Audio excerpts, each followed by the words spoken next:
Okay, purihin po ang Panginoon. Sabi ko nga, may ulan o wala, hindi tayo kaya pigilan ng ulan. Amen. Amen.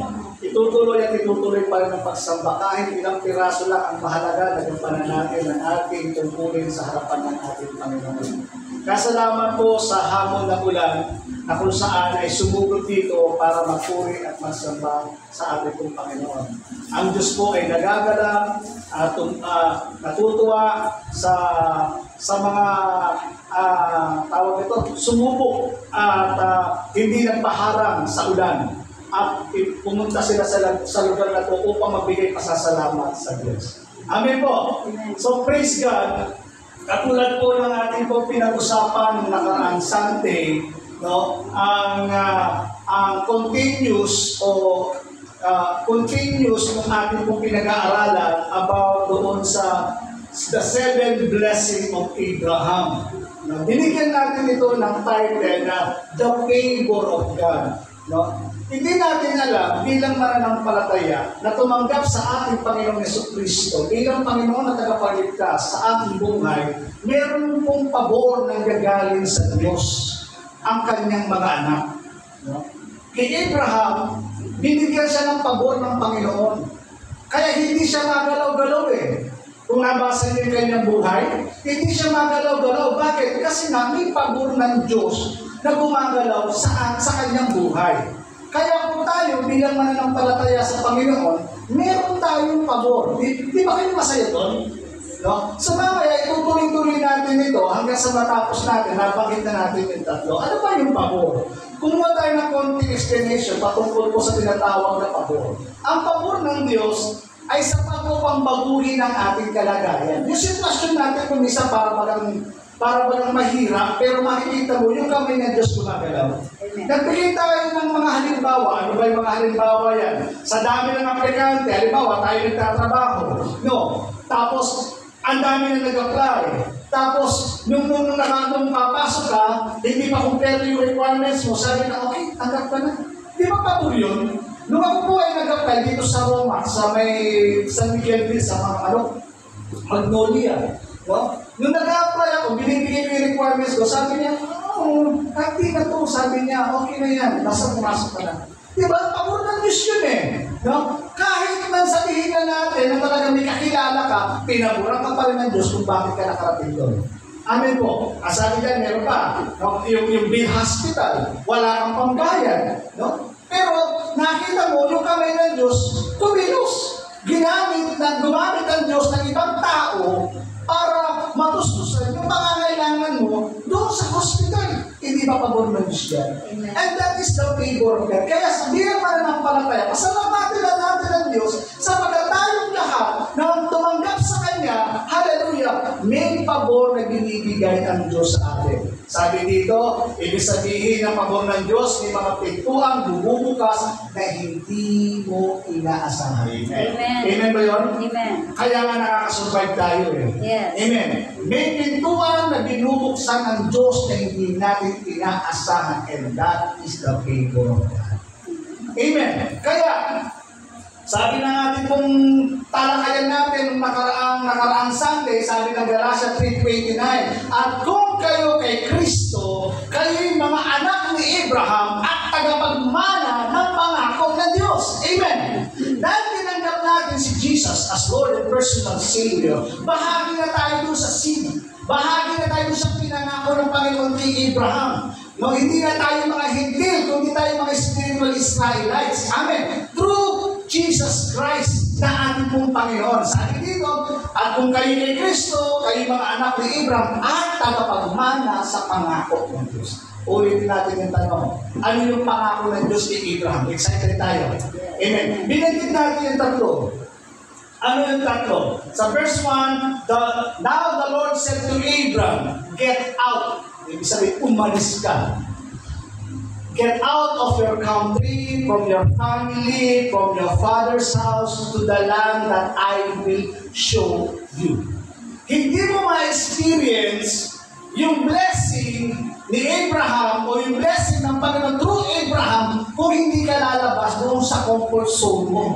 Amen. Meron siyang utos eh. Bago niya binanggit yung promise, pinapaalis muna siya.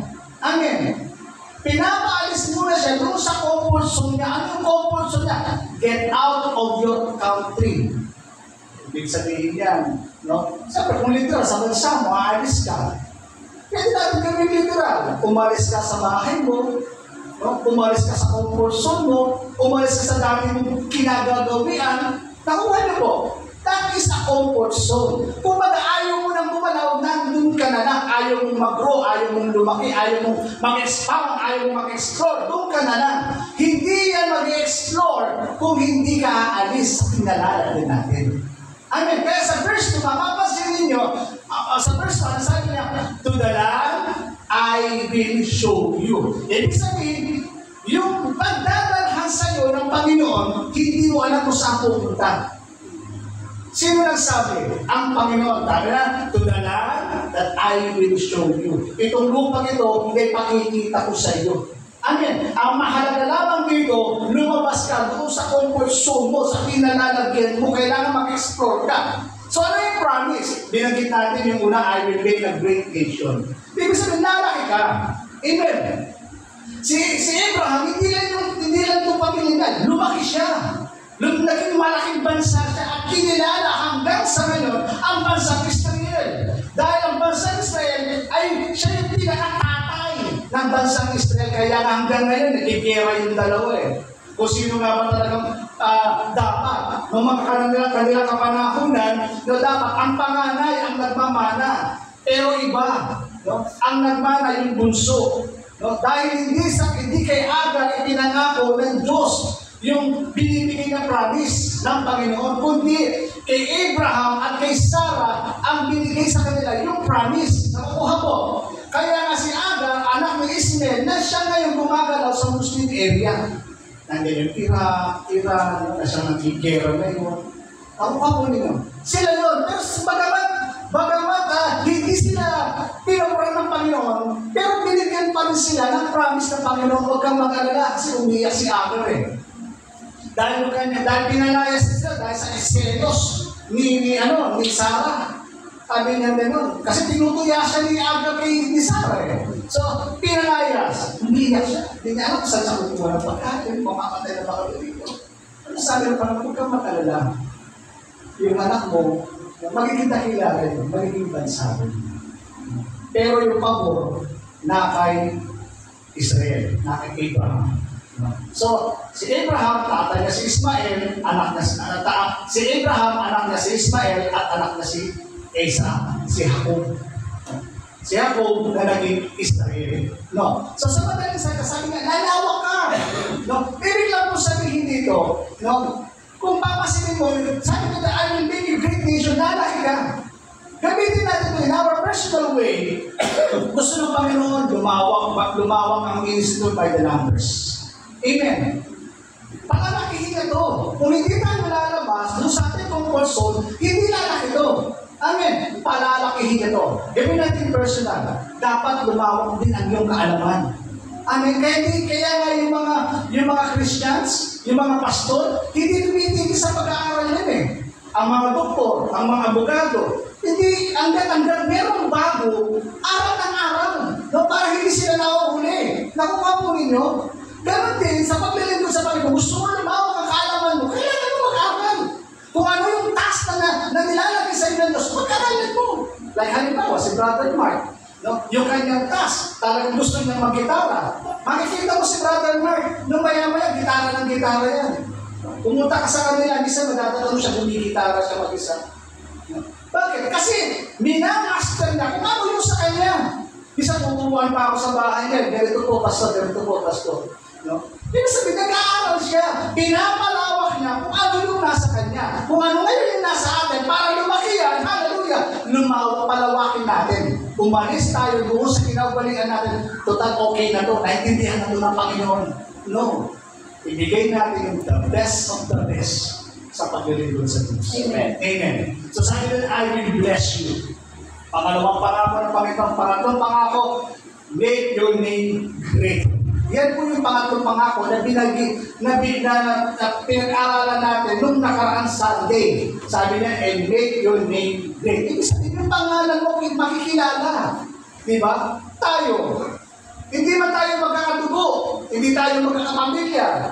Pero, nakikilala natin ang isa't isa para tayo magkakapatid. Amen ba yun?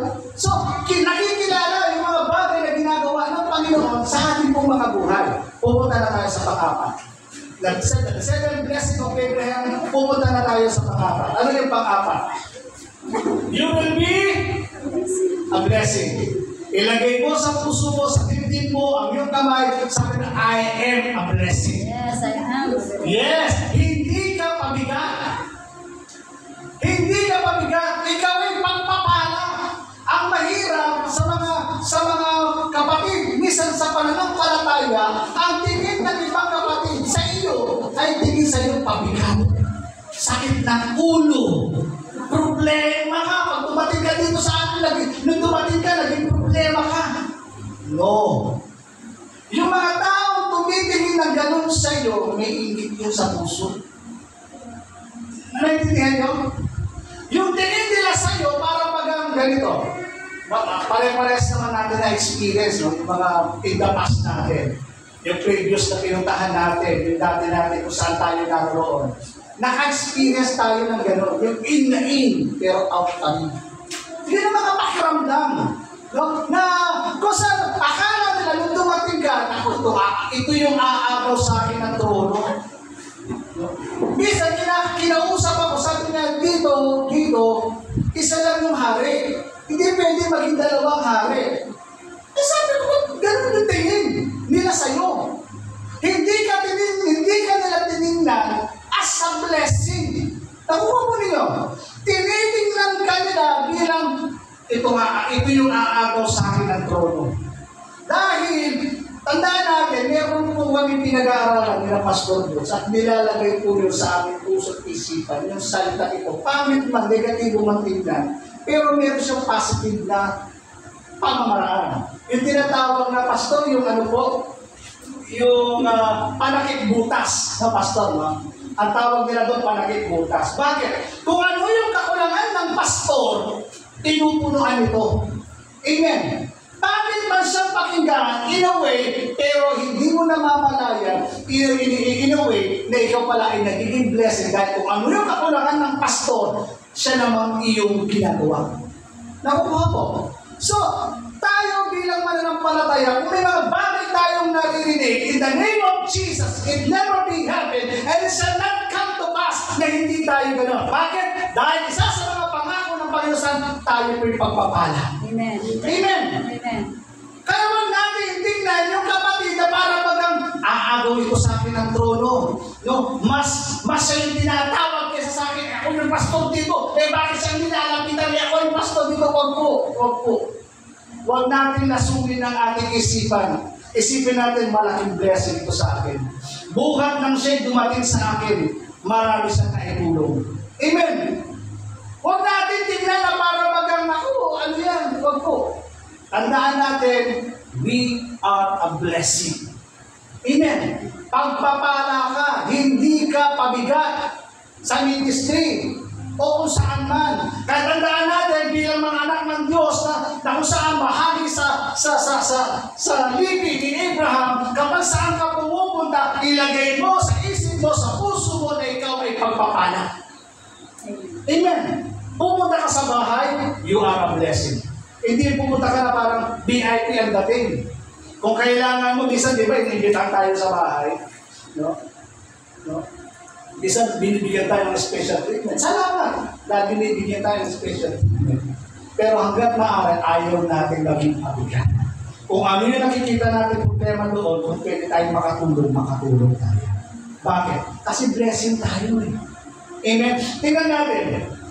No, tingnan natin. Sa biblical example ni Joseph, kilala niyo po si Joseph? Joseph the Dreamer. Pansinin po ninyo, nung si Joseph ay tinapo ng mga kapatid niya at ibinalita sa kanyang magulang na si Joseph patay na. Pero ang totoo, pinagbili lang siya. At nung pinagbili siya, dinala siya doon sa Egypt at ibinenta din naman siya at naging katulong. So pansinin natin ngayon si Joseph, nakatulong itong si Joseph. Sabi sa Genesis 39 verse 1 to 5, dinala nga si Jose sa Egypto at doon ipinagbili siya ng mga Ismailita kay Potiphar, isang Egyptyo na pinuno ng pamahalaan ng Paraon at kapitan ng tanod sa palasyo. Kanino daw pinagbili kay Jose? Kay Potiphar ipinagbili. Ngayon, sabi sa verse 2, sa buong panahon paglilingkod ni Jose sa bahay ni Potiphar, pinatnubayan siya ni Yahweh. Tandaan natin, sabi ko, God is not God of accident. God is a God of purpose. Kaya kanilagay ng Diyos doon sa lugar na yon, may dahilan. Amen? Amen. May dahilan. Hindi ka nilagay dyan para pampatagtag lang. Hindi. Bilang mga anak ng Diyos, meron tayong mga misyon na ginagawa. At doon sa lugar na yun, sinasamahan tayo ng Diyos. Nagtatrabaho ka ba? Nagtatrabaho ka? Ibig sabihin, dinala ka ng Diyos dyan. Amen? Amen. May purpose ka dyan. Maging pagpapala ka sa mga pinagtatrabahuhan. At tandaan natin, doon sa lugar na kung saan tayo dinala ng Panginoon, hallelujah, huwag kang matakot. At sabi dyan, pinapatnubayan ka ng Diyos. Sinasamahan ka ng Diyos. That means, the favor of God is with you. Yes. Nakuha po. Yan ang sabi dito, pinagtubayan siya ni Yahweh, ano mang kanyang gagawin, alin daw? Ano mangyari? Ano man ang kanyang gagawin ay? Ano daw? Nagtatagumpay. Amen? Kasi yung pabor ng Diyos ay sumasa kanya, kaya naman yung kanyang trabaho, hallelujah, nagagawa niya ng tama, ng maayos, na walang abirya. Amen. Woo! Nakuha niya? Kaya yung mga tao, natutuwa sila sa iyo. Kaya nung ako'y umalis sa trabaho, no, testimony lang, no, sabi nung boss namin dati, Bert, wala ka namang okay ka nga sa akin Sabi ko, natutuwa nga ako sa'yo. Pag-isipan mo muna yung pag-resign mo bago ka umalis. No? Sana sayang, sabi niya, natutuwa ako sa'yo, bla. Then, nalaman ang opisina sa Manila at nung nalaman, pinausap ako. Kukunin ako as a regular. Bibigyan ako ng service. Ilalagay ako sa office, kukuha sila ng palit. Hindi ba payable yun? Pero mas nangibabaw sa atin yung udyok ng Panginoon na gawin ng kanyang mandato. Amen ba? So, ibig sabihin, no, natutuwa yung mga tao nasa paligid natin, hindi yung Kristiyano niya pa mo, makahin yung dahil. Kristiyano niya pa mo. Nakuha niyo mo, dahil ikaw ay pagpapala sa lugar na yun, nakikita nila. No? Ay, hindi nila isama si ganito. Kristiyano yun, buong na ganyan yun. Diba? May mga tao nagtatanggol sa'yo. Firstly, napansin ni Potiphar na tinutulungan siya ni Yahweh, si Jose. Di ba? Kaya nga mga Kristiyano, huwag din itago pagiging Kristiyano natin. Amen? Amen. Kapag tayo nagtatrabaho, huwag natin itago yung ating pagiging Kristiyano. Bakit? Sabi niyo sa verse 3, napansin ni Potiphar na tinutulungan siya ni Yahweh. Ibig sabihin, alam ko, yung tao ito, kasama niya Diyos. Nakuha nyo? Huwag natin itago. Ako, tagal-tagal mo na nagtatrabaho sa opisina. Nung nagtatrabaho ko, nagkaroon ng kwentuhan na patungkol sa salita ng Panginoon, patungkol sa mga born again. Nung nalaman, born again ka pala? At tagal na natin magkasama. Ano ko nang tala ko, born again ka pala? Pero hindi ka nakahan. Nakuha nyo yung ibig sabihin? Ibig sabihin, hindi ka nagpapakilala bilang mga Kristiyano, bilang mga anak ng Diyos. Hallelujah! Kaya kung minsan, hindi napupunan. Pero ito, si Jose, kapuna-puna yung kanyang ginagawa. Bakit? Pinaninindigan niya na siya ay Kristiyano, na siya ay may pabor sa Panginoon. Amen. Amen. Sabi niya, napapansin mo ito na tinutulungan siya na si Jose. Verse 4. Sabi na kaya ginawa niya ito, ano daw po? Ginawa niya ito, katiwala sa bahay sa lahat ng kanyang ari-arian. Ano yung favor? I-promote. Amen? Promotion not from the east, not from the west. Promotion is from the Lord. Yes. Woo! Kapag nga natin ang Amen. Panginoon. Dahil yung favor ng Panginoon ay sumasa yung ginagawa mo dapat mong gawin, ipopromote at ipopromote ka ng Panginoon. Amen. Maaari hindi nga sa title, baka maaari biglang taasan ka ng sweldo. Hindi ba promotion? Yes. Sa kanila na yung title, basta yung blessing. Title lang naman yan eh. No? Kaya nga, sabi dito, ginawa niya itong katiwala sa buhay sa lahat ng kari-arian. Verse 5, mula noon, dahil kay Jose, ay pinagpala ni Yahweh ang buong sambayan ni Potiphar, pati ang kanyang buhay. Nakuha niyo po yung ibig sabihin? Dahil po kay Jose, umulan na umulan itong si Potiphar.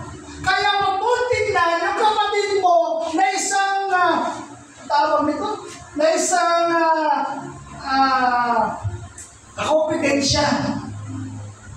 Huwag mo siyang tingnan ganon. Pag tinignan mo ganon, ibig ko sabihin, pag tinignan mo siya ng ganon, magpa-block yung blessing. Bakit? Napupuno na yung puso natin ng inggit, ng galit, ng inis, ng selos. Nakuha niyo mo? Pero dahil nakita ni Potiphar, sabi ng Bible, mula noon, dahil kayo sa pinagpala ni Yahweh ang buong sambayanan nino. Nino? Potiphar. Amen? Pag nakikita po natin sa isang tao na sinasamahan sa ng Diyos, amen? Bless mo siya. Paburin po siya. Dahil po doon, dahil pinapapuran siya, binibless siya, i-bless ka rin ng Panginoon. Nakuha po. Kaya po tayo bilang mananampalataya, tandaan natin, hindi tayo pabigat. Tayo magkakanan. Amen. Saan man tayo makarating, we are a blessing. Amen. Amen? Hindi tayo sakit ng ulo, hindi tayo pabigat, hindi tayo nagdadala ng problema sa loob ng church, sa loob ng pamilya. Hindi! Tayo ay pagpapala kung saan man tayo makarating. Amen. Kaya po si Ephraim, yung aking panganay na anak, every time na kaya ko pinangalang Ephraim yun, dahil nilalagay ko sa aking puso at isipan na I am a blessing. Hindi ako pabigat. Saan man ako makarating, nilalagay ko sa puso ko na I am a blessing. Kaya pinangalan ko sa aking anak na si Ephraim bilang pag-aalala. Nakasahit, saan man ako makarating, ako'y magiging pagpapala. Sabi sa Genesis 41 verse 52, ito po yung sinabi. The second son, anak po ito ni Jose. No, Jose. At ang bunso si Ephraim, ang pangalan si Manasseh. Bunso si Ephraim. Ngayon, si Ephraim, anak ni Jose. Kaya sabi dito sa verse 52, the second son, he named Ephraim, he said, because God has made me fruitful. Pinagpala ako kung saan ako naghihirap. Nakuha po ninyo? Ibig sabihin, binless ako ng Panginoon. Amen? Kaya ilagay natin sa puso natin na hindi tayo pabigat, kundi tayo pagpapala sa mga taong nasa kalibutan. Amen. Kaya wag natin tingnan yung mga tao na para bagang kakumpetensya ko to. No? Hindi po. Tulad po ng ating nasabi, kung nakikita natin pinapaboran siya ng Diyos, suportahan natin ito. Nakuha po ako? Kasi pinapaboran siya ng Diyos eh. The more natin kinokontra yung pinapaboran ng Diyos, yung galit, lalong namumuo. Naalala ninyo si Samuel? Saul? Naalala niyo si Saul? Nakuha niyo po. Si Saul, sabi ng Panginoon ganito, sa kanyang kanta. Libo-libo ang napatay ni Saul. Nabasa niyo na yun. Libo-libo ang napatay ni Saul, pero laksa-laksa naman ang napatay ni David. Sabi ni David, sabi ni Saul, kulang na lang kikilala siyang hari eh. Nakuha niyo po? Nabasa niyo na yun? Kulang na lang kikilala siyang hari. Bakit? Kasi yung Espiritu ng Panginoon, ipipinasa na kay David. Inanod siya ni David. Nakuha niyo po? Kaya, ang nangyari, imbis na pasalamat siya dahil nagtatagumpay yung Israel during sa panahon niya, at dahil kasama si David, nagtatagumpay ang Israel. Pero dahil sa mga narinig niya, nagpatalo siya, pinakinggan niya yung mga negatibong salita, imbis na tingnan na siya papapala sa David, at tinanagpuan pa lang siya ng harap. Nakuha niyo?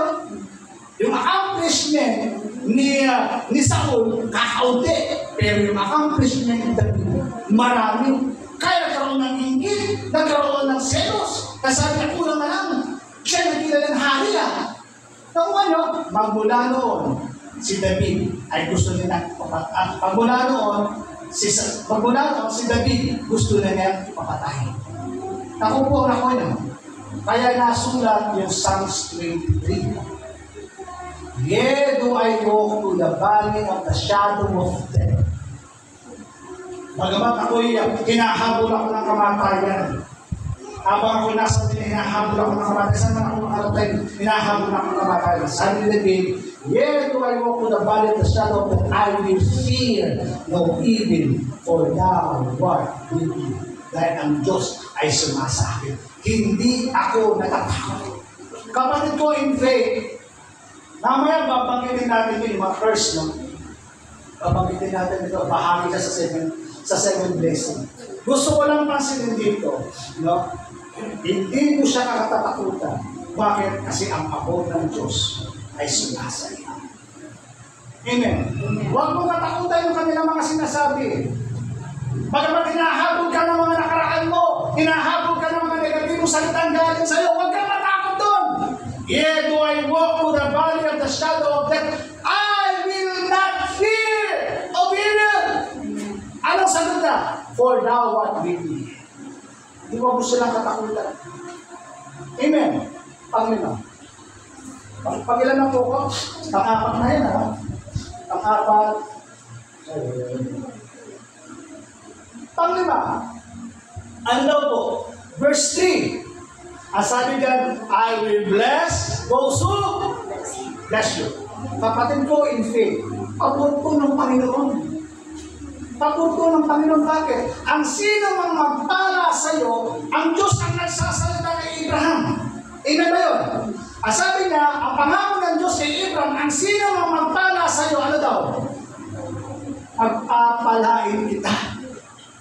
Kaya kung sino man yung nagpapala sa iyo, hallelujah, hindi ang servant of God ang magbabalik sa iyo noon. Sino daw ang magbabalik? Ang Diyos. Ang Diyos ang may-ari ng langit at ng lupa. Ang Diyos ang may-ari ng lahat ng bagay. Amen. Ang Diyos ang magpapala sa iyo. Kaya isa sa mga natutunan ko sa paglilingkod sa Diyos, kung minsan naiiyak akong tumanggap ng mga binibigay ng mga tao, minsan naiiyak ako, minsan nakita ko yung sitwasyon nila. Imbis na sila yung tulungan ko, ako yung tinutulungan, naiiyak ako. Sabi ko, hindi mo, kailangan yung hindi. Pasok, tagagin mo ito. Then, nung natutunan ko yung bagay na to, kaya pala. Ngayon, hindi na ako nag-hesitate na kinukuha ko yun dahil alam ko, mas i-bless siya ng Panginoon. Yes, Palabahan na natin ang Panginoon. I-bless ng Panginoon ang sino mang pala sa iyo. Tanong, pastor lang ba? Hindi. Hindi lang pastor ang sinasabi diyan. Kundi, sino daw? Yung mga tumanggap kay ano daw? Tumanggap kay Yesu Kristo. Bahagi kayo sa tagapagmana ni Abraham. Bahagi kayo sa mga pangako na tagapagmana ng pangako ni Abraham. Amen. Hindi lang po yung pastor. Kasama po kayo doon. Kaya kapag bibigay po sa inyo, tanggapin ninyo. God bless you. And the Lord open the window of heaven and release the favor from God. Dahil bless po yun na. Amen. Kaya napapansin nyo ang Israel, bakit kaya binibless ngayon ang bansang Amerika dahil sinusuportahan ng bansang Israel. Nakuha nyo?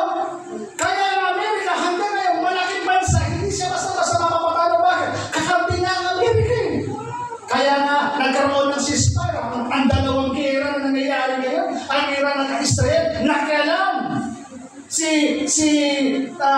Ang Amerika, binomba. No? Kaya yung presidente ng Israel, nagpapasalamat. Bakit? No? Kaya pinagpapala ng Panginoon kasi, diba? Binlessed niya, sinuportahan niya. Kaya sino mo magpala sa'yo, pagkakalain ko. Amen. Amen. Walang laman na may tataas. Hindi ito dahil sa kwento lang. Hindi po.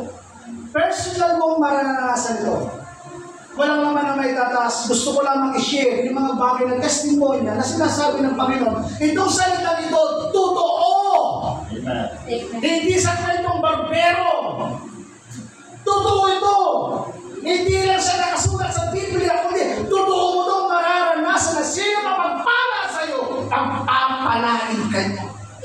Panahon ng pandemic, huwag naman ilang ikalalaki ng ulo ng kapatid. Panahon ng pandemic, siyempre, binigyan ako ng ng 10 kilo ng gas. Tapos may konting cash pa yun sa loob. Binigyan ako ng alam mo, after a week, tumawag yung boss niya, binigyan siya ng kalahating kapaligas. Ano ba yung sabihin? Totoo ba to? Amen. Nangyayari po yan. Kaya hindi mo alam yung tinulong mo, darating ang wow! I will bless those who bless you. Meron isang kwento sa Biblia na pangalan si Elias. Pumunta siya doon sa pamilyang nahirap. Walang-wala na. Pero dahil pinagpala, binless itong si Elias ng pamilya nito, hindi po sila naubusan. Ituloy natin ang kwento. Unang Hari 17, verse 8 to 16, ang haba, no? Pero tinan natin. Kaya sinabi sa kanya ni Yahweh, umalis ka rito, pumunta ka sa Serapta, sa lupain ng Sidon. May inutusan ako isang byuda na magpapakain sa iyo roon. So, ibig sabihin, nakaprepare na. No? Yung pupuntahan niya, nakaprepare na. Kapatid ko, hindi. Yung pupuntahan mo, nakaprepare na. Amen. Meron na siyang binanggit. Ang kailangan mo lang sumunod. Amen. Verse 10.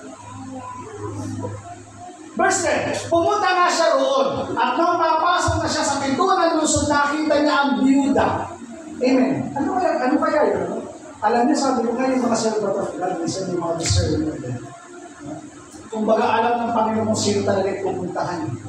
Sabi nito, papasok sa pintuan ng lungsod, nakita niya ang byuda na namumulot ng panggatong.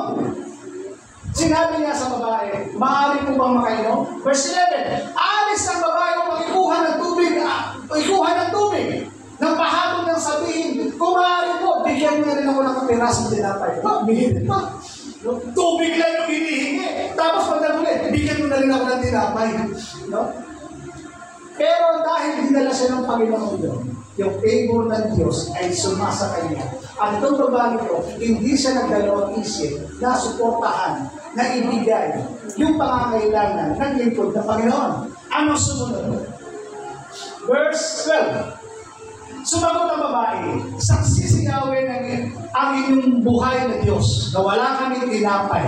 Meron po kami kaunting harina at ilang patak ng langis. Namumulot na ako ng panggatong upang lutuin niyon at makakain man lamang kami ng anak ko bago kami ilagay. Ano ang sitwasyon po ng babae ito? Ang sitwasyon niya, hirap din, naghihikakos din. Sabi niya, itong iluluto na lang namin, hanggang ngayon na lang, bukas, mamamatay na kami. Nakuha niyo po, sabi niya dito, wala na kaming tinapay. Meron kaming kunting harina at ilang patak ng langis. Namumulot na ako ng panggatong upang lutuin niyo at makakain lamang kami ng anak ko bago kami namatay. Ibig sabihin, sagad na yung budget. Wala na. Tapos darating pa itong lingkod ng Panginoon. Hihingi ka ng pagkain sa iyo. Naalala ko yung kwentong pastor. isang misyonaryo.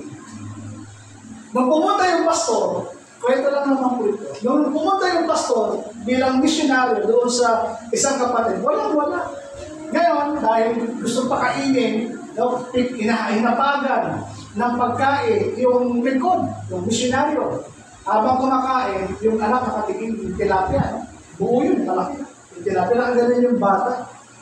Tapos habang kumakain, nakalahati na niya yung tilapia. No? Nakalahati na niya. Nung babalik ka rin na niya yung tilapia, sabi nung mga, Nay! Babalik na rin ako yung tilapia. Bigla na, naubigan ng missionary. Okay, busog na ako. Ang gusto ko lang muna, kumbaga, naging sensitive yung pastor. Pero gusto ko pansinin po natin dito. Sa kabila ng walang-wala siya, ibinigay pa rin ang kaligtas sa kanya. Tanong na yun. Tingnan natin. Tatalo tayo ng 15 and 16. Ginawa nga ng babae ang utos ni Elias. Tingnan ninyo, hindi na ubos ang pagkain ni Elias at ang mag-ina sa loob ng maraming araw. Ako kayo, dahil pinaglikuran niya, dahil pinless niya itong lingkod ng Diyos na ito, bagbat walang-wala na siya, ginawa pa rin yung dapat para sa kanya, ang sabi doon yung blessing na extend. Amen. Nasabi din, hindi na ubos ang pagkain ni Elias at ang mag-ina sa loob ng maraming araw. Samantalang statement niya, hanggang ngayon na lang, mamapatay kami. Pero yung statement dito, nagbago. Nakukuha niyo po? Kaya sabi ng Panginoon, I will bless those who bless you. Verse 16, hindi na naubos ang harina sa lalagyan at hindi rin natuyo ang langis. Kasi tulad ng sinabi ni Yahweh sa pamagitan ni Elias. Amen. Si Elias ba sumasa kanyang Diyos? Amen. Amen. Sino ba nag-bless doon sa kanyang tao? Doon sa kanyang pinag-uunan ng yaman? Sino nag-bless? Si Yahweh. Kaya kapatid, huwag kang, ang laging naalala ko yung pastor ko dati. Wala pa, hindi pa to. Yung pastor ko dati, isa sa mga turo sa amin na kailangan mo magtanim. Lagi yung tanim. Kaya kapag namimigay ka ng pera, huwag mong isipin na kawalan sa iyo yan. Hindi, tanim yan. Kaya pag binibigyan ako nun, wala akong trabaho. Full time ako sa ministry. Binibigyan ako, hindi mo. Hindi. Tanim yan. Kunin mo yan, tanim mo. Para mag-bless ako. Nakuha ko yun. Kaya bilang mga anak ng Diyos, basagin natin yung Spirit of Holy Ghost. Amen? Basagin natin yung Spirit of Holy Ghost kasi yan po yung umaharay. Amen? Tandaan natin, kapag nagtanim ka, hindi naman automatic pag nagtanim ka, aani ka agad eh. Diba? Ang palay, ilan ba? 6 months? 3 months? Bago umani? Diba? 3 months pa so? O 3 months? Diba? Hindi mo kitinanin mo, aani ka lang. Hindi, maghintay ka lang. Biglang darating yung blessing. Unexpected. Nakuha mo ninyo? So, tinuturuan natin tayo bilang mga anak ng Diyos na maging generous tayo. No, tulungan natin yung mga dapat tulungan. Amen. Huwag kang maghinaya kahit magtapong ka ng kahit maliit ka, kaya huwag kang maghinayang dyan. Dahil alam mo, kapag binless mo to, tinulungan mo to, the Lord will increase the blessing. Amen. Dahil matabang lupa siya, dahil servant of God siya, dahil anak ka ng Diyos, ang sabi ng Bible, kapag idinamit mo yung bindi sa matabang lupa, aami ka ng 30, 60, 100. Gusto niyo ba yun? Yes. Sino ba? Kaya huwag kang madano. I-bless. Basagin yung Espiritu na yan. Magkaroon ka ng pananampalataya, no? I-bless ito nito. Kaya salamat. Dahil ko sa light of the world, ang trabaho ko, dahil kayo namin. Amen. At siya ngayon ang nagiging bread and butter ko. Kaya nakakausap ako, nakakagalaw ako in the ministry. Dahil yung aking pong, yung blessing na binigay ni Lord sa atin, panghabang buhay. Amen. Maganda po. Kahit gano'n lang yung trabaho, sabi ko, sa edad ko ito, nahilap na ako nakakita ng mga trabaho. And that is the favor. Yes. So ano ba? Panganin. Pangalawa sa panguli. Ito maganda ito. Sabi sa verse 3, sabi natin, I will bless those who bless you. Ano sunod? Sa 3, I will curse him who curse you. Nakuha niyo? Bilang mga anak ng Diyos, kapatid ko in faith, hindi tatalab sa iyo yung mga sumpa na binibitawan sa iyo. Kapag sinumpa ka nila, pinagbikaan ka nila ng hindi maganda, sino daw mag-curse? Amen. Ang Panginoon. Kaya huwag kang gaganti. Huwag kang gaganti. Kaya sinabi ng Panginoon, huwag kang gaganti. Ibigay mo sa akin ang laban na yan. Huwag kang lumaban, ako ang gaganti para sa iyo. Amen. Kaya kung ano mga sinasabi nila sa iyo, kaya sinasabi ko lagi, there is the power of confession. It never be happen and it shall not come to pass. Hindi mangyayari, hindi magaganap ang mga bagay na binibitawan nila sa akin. Hindi mangyayari yan. Dahil ang people ng Panginoon ay nasa iyo. Yung sumpang binitawan nila sa iyo, ang Diyos ang susumpa para sa iyo. Amen. Kaya huwag kang gaganti, ibigay mo yan kay Lord. Siya ang magpaparusa niyan para sa iyo. Amen. Kaya minsan tatawagin tayong dapat ganito, dapat ganyan. Hindi, yan mo lang. Buhay ang Diyos. Nakikita niya ang mga sitwasyon ko. God is a God of justice. Bibigyan niya ng justice yung ginagawa sa iyo panlalait, panliliit sa iyo. God is a God of justice. Tulad na sinabi ko, promotion not from the east, not from the west. Promotion is from the west. Yes. Sino ba magsasabi ngayon, Sister Alon, na napapakanta na? Amen. Na dati lang nakaupo, na dati lang nakikinig, ngayon ginagamit na ng Panginoon. Amen. Parapahan na natin ang Panginoon. I will curse those who curse you. Kaya kung meron sila sinasabi behind of your back, pag-pray mo sila, Lord, katulad na sinabi ng Panginoon, Panginoon, hindi nila alam ang kanilang ginagawa. Okay. Kasi natatakot kayo. Mamaya, babanggitin ko pa kung mga possible. Kapag napuno na yun, minsan hindi ko ginagawa yun eh. Pero minsan, pag sa sobrang inis ko na, at talagang napuno na yun, Lord, patawarin mo ako, babanggitin ko yung mga salita nito. Alam niyo, nakakatakot lang. Kapag linanisan mo ng Diyos yung sinabi mo, no? Pinagura na ng Diyos yung sinabi mo, dadapa talaga yung tao. Nakita ko na po yun. Kaya nagmaari, hindi ko po ginagamit. Kasi nakita ko dumapa eh. Dumapa siya. Kaya never ka magsasalita against your brother or your sister. Never. Kasi magkikalaban mo ang Diyos. Amen. Tuloy pa natin. Sabi ng Bible, sabi ng ating quotation, you are not ordinary person, you are extraordinary person. Kaya, pag maingat ka, maging maingat tayo bilang mananampalataya.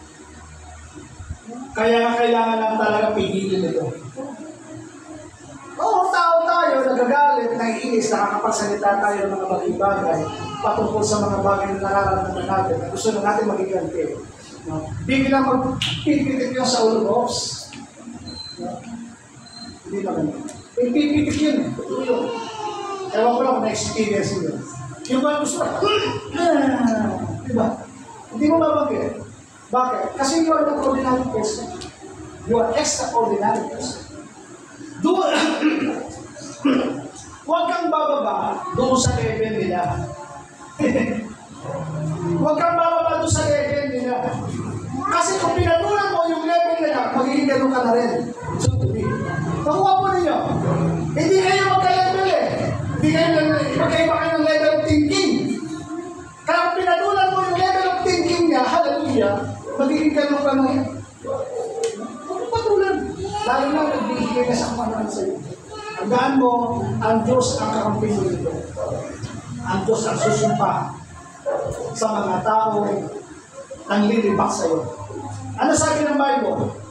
Roma 8:31. Pwede ba ako sabaya sa pagbabasa? Ano ba masasabi natin tungkol dito? Ano daw? Kung ang Diyos ay panig sa atin, sino ang makakalaman?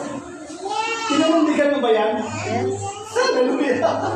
Di ba? Sino kasama pa ng Diyos? Malakasandal ka sa pader. Yes. Diba? Ano man ang masasabi tungkol natin dito, kung ang Diyos ay panig sa atin, sino ang makakalaban sa atin? Wala. Dahil ang Diyos, ang binubunggo nila, hindi ikaw. Dahil ito yung pangako ng Diyos kay Abraham at pinangako niya sa kanyang mga tagapagmana. At tayo yun. Amen. Amen?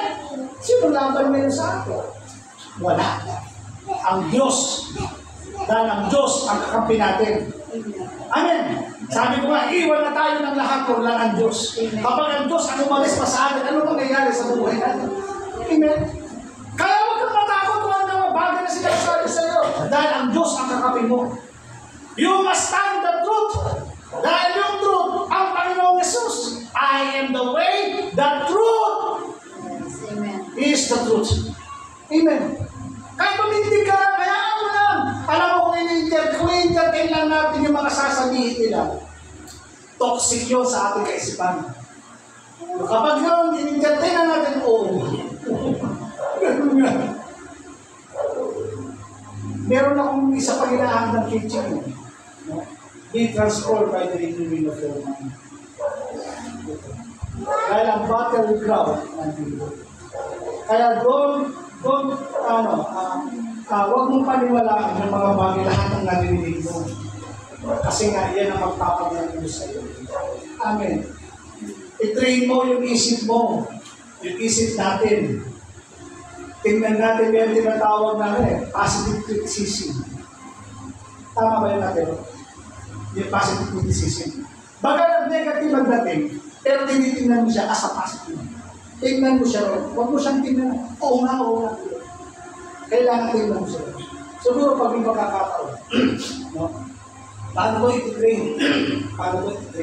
Kasi nandito yung battleground. Okay ba yun? So sabi dito, no? Tuloy natin. Ito yung binabanggit ko. Tingnan niyo. Yung binabanggit ko. Ay mahirap kapag sinumpa mo na yung lingkod ng Diyos o yung anak ng Diyos, pag nagsalita ka ng masasakit, tingnan niyo. Ikalawang hari, chapter 2, 23 and 24. Sabayin niyo kung pagbabasa para makita niyo yung gusto ko sabihin. Hindi na kailangan ng interpretation Sabi dito, mula kay Jericho, pumunta siya sa Bethel, sa daan. May mga kabataan lumabas mula sa bayan at pakuntang sinabi sa kanya, umalis ka rito. Ano sabi? Kalbo. Kolbo! Umalis ka rito, kalbo! Ako, napaka-personal Ang sabi ko, pakuntang sinabi. Kaya tayo, maingat tayo. Yung mga salita, kalbo! Pinagbibikaan mo yung servant of God. Anong nangyari? Tingnan mo rin 24. Nilumin niya ang mga kabataang iyon. Sinumpa sila sa pangalan ni Yahweh. Mula sa kagubatan, lumabas ang dalawang babaeng oso at nilapa ang 42 mga kabataang tumikas. Nakuha na. I will curse those who curse you. Kaya huwag mo hayaan, kapag yan ay nagbitaw na ng salita, baka hindi mo namalayan, may osong lalabas para laktain ka. Kaya sinasabi ko sa inyo, minsan ko talaga yung ginagamit. Dumadapa talaga yung mga tao. Kapag mga binanggit mo na umakit na sa ulo ko yung hanggang maaari, ayaw kong gamitin. Kasi pag binanggit mo, makikita mo talaga dadapa. Totoo yun. Sabi, turo mo naman sa akin, hindi. May mga ginagawa kami sa deliverance mission. Hindi hanggat maaari, ayaw ko gawin ko. Kasi talagang dadapa. Pinatunayan ito ng Bible. Mismo itong tawag ito, si Eliseo. Sa likod ng Diyos. Kinipcha ng mga kabataan. Sabi doon, 42. Pero mo lahat ng yung tinamaan, salita na siya. I will curse those who curse you. Amen. Kaya God maaari pigilan niya. Life and death are in the power of time. You will eat the fruit that kakainin mo lahat ng mga sasabihin. Kaya kailangan maging maingat ka. Lalo na kapag ang lingkod ng Diyos ang iyong pinag-usapan. Lalo na kapag ang lingkod ng Diyos ang iyong sinasabi. Maging maingat ka. Amen ba? Amen. Last, tapos na po ako. Verse 7. Sabi dito, number 7. Sabi blessed of Abraham.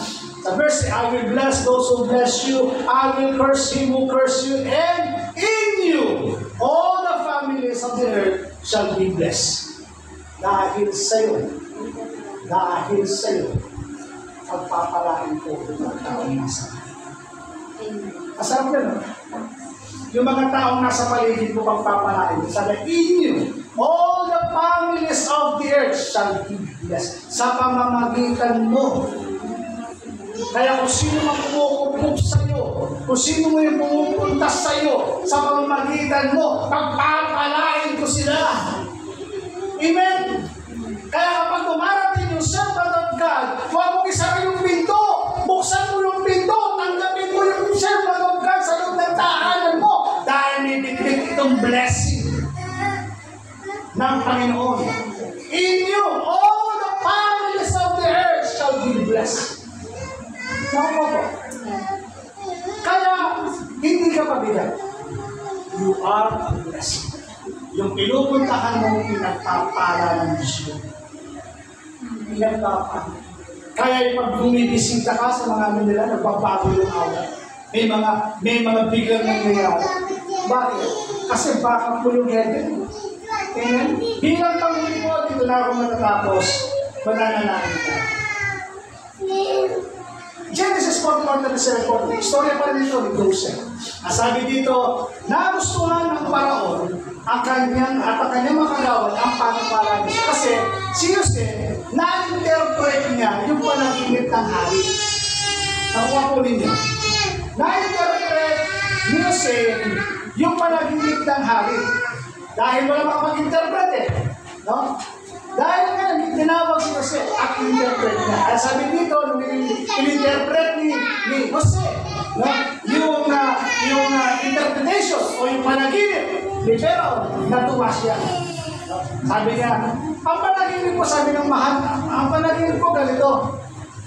Ang panaginip ko, mga 7 baka na matataba at 7 bakang payat. Sabi niya.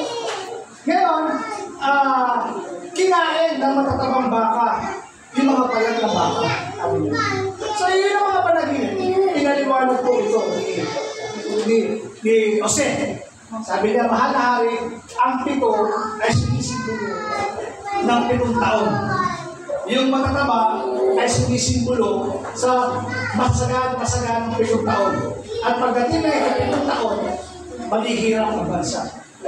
Kung bakit kinain, sabi niya, mananatili ko na kung bansa ay hindi na siya maghihirap.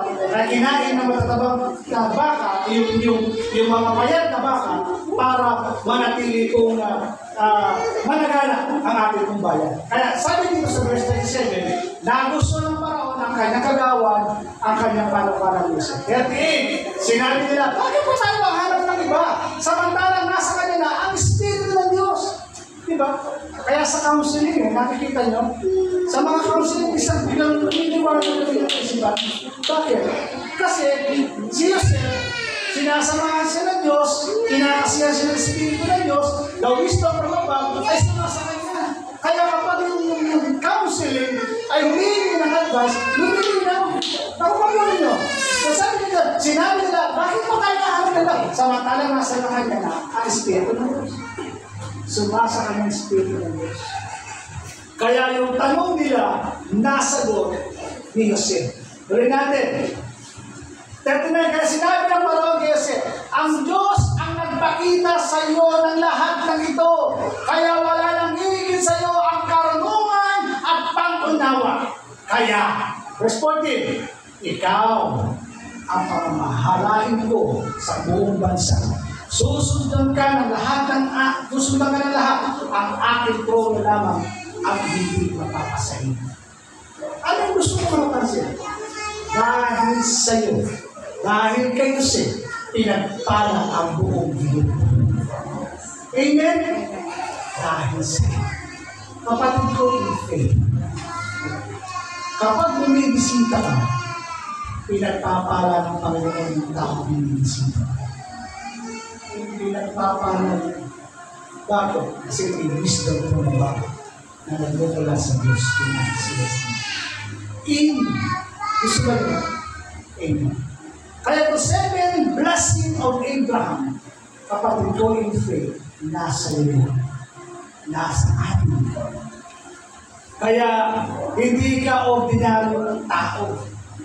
Ikaw ay extraordinary. Bakit?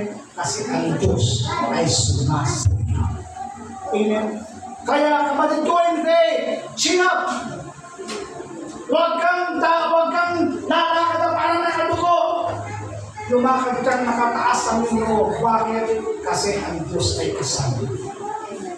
Ang Diyos ay pinapaguran ka. Kaya huwag kang matakot. Saan ka man bumato, tandaan mo, lagi mong kasama ang Diyos. Amen? Tayo dito.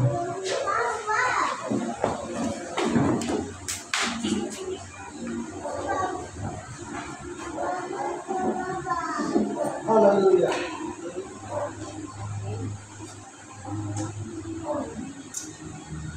Father God in heaven, hayaan mo, Panginoon, na maranasan ng bawat isa ang pangakong iginawad mo kay Abraham. Mag-manifest ito sa aking mga kapatid. Itong aking mga kapatid ay hindi ito makatalunan, kundi sila'y mapalalumpay. Ang mga kapatid kong ito ay hindi sila mahihirap, kundi sila'y mayayaman. Dahil ito'y pangako mo sa iyong mga anak at ang papalahin mo ang kanilang mga kapangyarihan, ang kanilang mga. Father God, in the name of Jesus, sa mga oras na ito, binabasa ko sa kanilang kaisipan ang lahat ng mga negatibong tatanim ng Diablo sa kanilang buhay. In Jesus' name, tinatanggalan kita ng karapatan, tinatanggalan kita ng lakas, at binubunod ko lahat ng iyong kapangyarihan. Lahat ng mga negatibong binitawan nila against us, laban sa iyong mga anak, it never be happen. And it shall not come to pass. Hindi namin pinapayagan ng mga sumpa ang mga negatibong salita na binibitawan against us, Lord. In Jesus' name. Dahil kami ay tinubos na ng banal na dugo ni Jesus. Hinugasan ng banal na dugo ni Jesus. Pinalaya ng banal na dugo ni Jesus. Kami ay mapapanalumpay na. We are more than conqueror. We are more than victorious. Father God, in Jesus' name, let the strength of Jehovah be released upon the hearts of the people. Kami itindi bilang mga prinsesa, bilang mga prinsipe, sa harapan ng mga tao at sa harapan ng mga demonyo, that we are more than conqueror, more than victorious. Dahil ikaw ay sumasabi. Kung sino man po nakakaranas ngayon ng kabigatan sa kanilang mga puso, let the peace of God reign in their hearts. Lord, in Jesus' name. Salamat po sa buhay po ni Pastor Bus, na kung saan, Panginoon, gumagalaw ang kamay mo sa kanilang buhay. Salamat po, Panginoon, na unti-unti mo lang tinatanggal ang mga bagay-bagay, Panginoon, na nangyayari sa kanilang buhay. Unti-unti mo lang pinalalakas at babalik ito sa pagiging normal. Sa kanyang pagtayo sa harapan ito, Panginoon, at titindig at ipapahayag ang iyong kalooban. The life of Pastor Bus is never be the same. Dahil mas nakita niya, mas nalasap niya ang kabutihan mo sa kanyang buhay. Bitbit niya mga patotoo, Panginoon, sa kanyang karanasan, na ikaw nga ay hindi mo siya pinabayaan sa panahon, Panginoon, na hinarap niya na patin sa kanyang buhay at sa kanyang sambayanan. Idideklara sa kanyang buong sambayanan ng Diyos na kanyang pinaglilingkuran ay buhay at makapangyarihan, tunay na gumagawa ng himala, tunay na nagpapala sa kanyang mga anak. Father God, thank you for your favor. Salamat po sa bagay ito. Sa iyo lahat ng papuri, walang laban na may tataas, kundi ikaw lamang, Panginoon. Ito ang aming panalangin sa pangalan ng aming Panginoon Jesus. Ang lahat ng anak ng Diyos ay magsabi, Amen. Salamat.